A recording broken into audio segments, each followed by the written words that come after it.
guys, welcome to my channel. So in this video we are going to learn how to read very fluently in English. So let us get started with our chapter number 6, that is, this is Georgie's phone. So Georgie allowed his thoughts to drift back to the phone. He could not keep it out of his mind. He had held it in his dreams in his arms. He slipped from the table and went to his father's bedside. Penny lay at rest. His eyes were open and clear, but the pupils were still dark and dilated. Georgie said, "How are you feeling, Pa?" "Just fine, son. Old Death has gone thriving elsewhere." "But wasn't it a close shave?" "I agree," Penny said. "I'm proud of you, boy. The way you kept your head and did what was needed." Pa. Okay, just a minute. Pa. Yes, son. Pa, do you recollect the doe and the fawn? I can never forget them.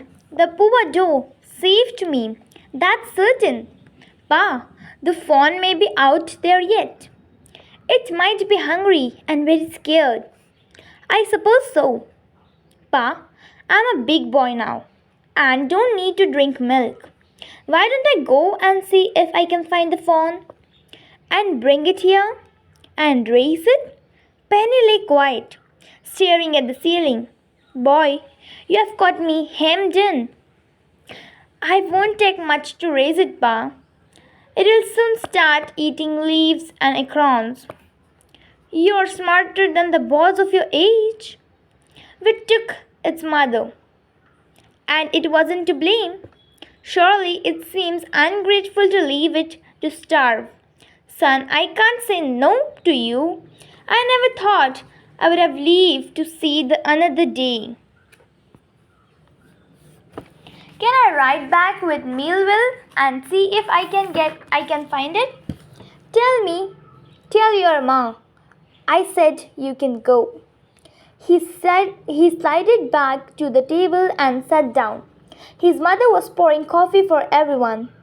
He said, "Ma, Pa says I can go to bring the fawn." She held the coffee pot in the midair. "What fawn?" "The fawn belonging to the doe we killed. We used doe's liver to draw out the poison and save Pa." She gasped.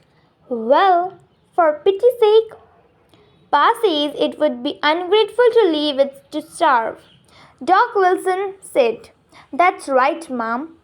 Nothing in the world comes quite free. The boy's right, and his daddy's right." Millville said, "He can ride back with me. I'll help him find him." She set down the pot helplessly. "Well, if you'll give it your milk, you have got nothing else to feed it." Millville said, "Come on, boy, we have got to riding." Ma Baxter asked anxiously, "You'll not be gone along?" Georgie said, "I'll be back before dinner for sure." Millville mounted his horse and pulled Georgie up behind. He said to Millville, "Do you think the fawn's still there? Will you help me to find him?" "Well, we'll find him, if he's alive." "How you know it's he?" "The spots were all in a line on a doe fawn. Pa says the spots are every which way." Georgie gave himself over to thoughts of fawn. They passed the abandoned clearing. He said, "Cut to the north, Millville. It was up there. Pa got bitten by a snake and killed the doe, and I saw the fawn." Suddenly Georgie was unwilling to have Millville with him. If the fawn was dead or could not be found, he could not have his disappointed scene. And if the fawn was there, the meeting would be so lovely and so secret that he could not endure to share it.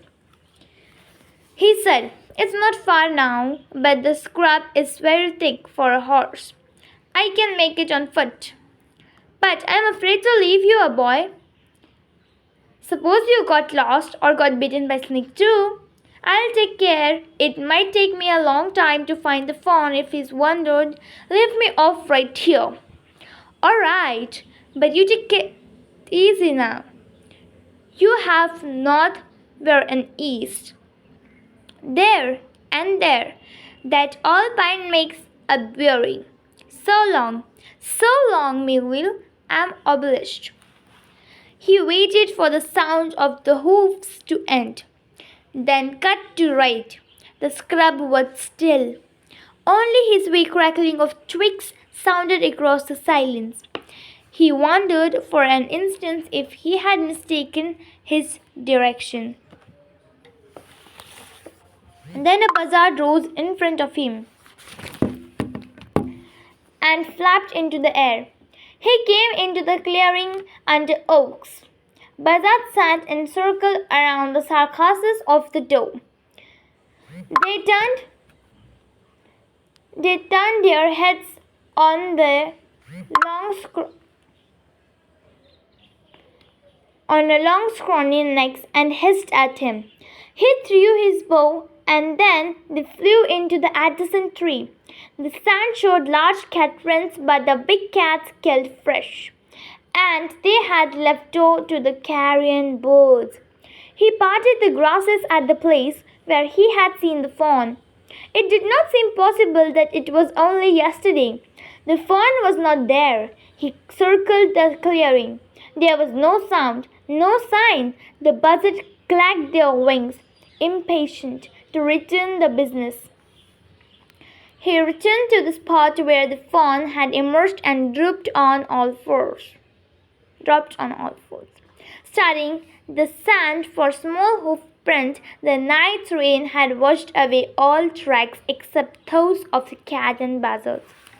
Movement directly in front of him startled him so that he tumbled backwards. The fawn lifted its face to his. It turned his head a wide, wondering emotion and shook him through with the stare of his liquid eyes. It was queering. It made no effort to rise or run. Jolly could not trust himself to move. He whispered, "It's me." The fawn lifted its nose, scenting him. He reached out one hand and laid it on soft neck. The touch made him delirious.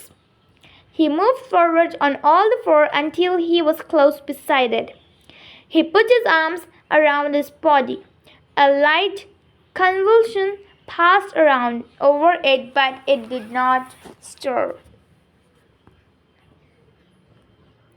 He stroked its sides as gently as though the fawn were a china deer and he might break it. The skin was very soft. It was sleek and clean and had a sweet scent of grass. He rose slowly and lifted the fawn from the ground. Its legs hung limply. They were surprisingly long, and he had to hoist the fawn as high as possible under his arm. He was afraid that it might kick and blet at sight and smell of its mother. He skirted the clearing and pushed his way into the thicket. It was difficult to fight through with this burden. The fawn's legs caught in the bushes and he could not lift his own with freedom. He tried to shield his face from prickling vines. Its head bobbed with a stride. His heart thumped with the marvel of its acceptance.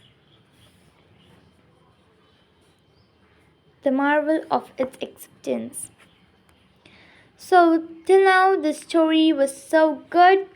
We learned so many things about it. He reached the trail and walked as fast as he could until he came to the intersection with the road and home. He stopped to rest and set fawn down on the dazzling legs. It waved on them. It looked at him and bleated. He said, "Enchant, I'll carry you after I get my breath." He remembered his father saying that the fawn would follow if it had first been carried. He started away slowly. The fawn started after him. He came back to it and stroked it and walked away again. It took a few wobbling steps towards him and cried piteously. It was willing to follow him. It belonged to him. It was his own. He was light-headed with his joy. He wanted to fondle it, to run and romp with it, to call to it, to become to him. He dared not alarm it. He picked it up and carried in front of him over his two arms. It seemed to him that he walked without effort. His arms began to ache and he was forced to stop again. When he walked on, the fawn followed him at once. He followed it to walk a little distance, then picked up again. The distance home was nothing. He could have walked all day and into the night, carrying it and watching it follow. He was wet with sweat, but a light breeze blew through the June morning, cooling him. The sky was as clear as spring water in a blue china cup. He came to the clearing. It was fresh and green after the night's rain. He fumbled with the lash and finally obliged to set down the fawn to manage it. Then he had an idea. He would walk into Penny's bedroom, with the fawn walking behind him. But at the steps the fawn blinked and refused to climb them. He picked it up and went to his father. Penny lay with closed eyes. Geordie called, "Pa, look!" Penny turned his head. Geordie stood beside him. The fawn clutched hard against him. It seemed to Penny that the boy's eyes were as bright as fawns. He said, "I'm glad you found him." Geordie then went to the kitchen. The fawn wobbled after him. A pan of morning's milk stood in the kitchen safe. The cream had risen on it. He skimmed the cream into the jug. He poured milk in small gourds. He held it out to the fawn. It butted in, suddenly smelling the milk. He saved the precariously from spilling over the floor. It could make nothing of milk in the gourd. He dipped his finger into milk and thrust them into the fawn's soft, wet mouth. It sucked greedily. When he withdrew them, it bleated frantically and butted him. He dipped his fingers again, and as the fawn sucked, he lowered them slowly into the milk. The fawn blew and sucked and snorted. It stamped its small hoofs impatiently. As long as he held his fingers below the level of milk, the fawn was contained. It closed its eyes dreamily. It was ecstasy to feel its tongue against his hand. Its small tail flicked back and forth.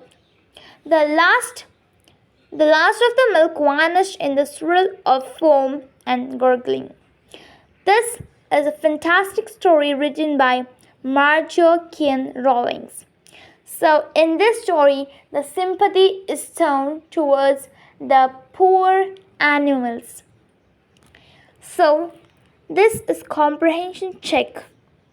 Working with text, working with language, and some grammar about this lesson. Hope you understand this lesson so beautifully. Now, we just did the reading.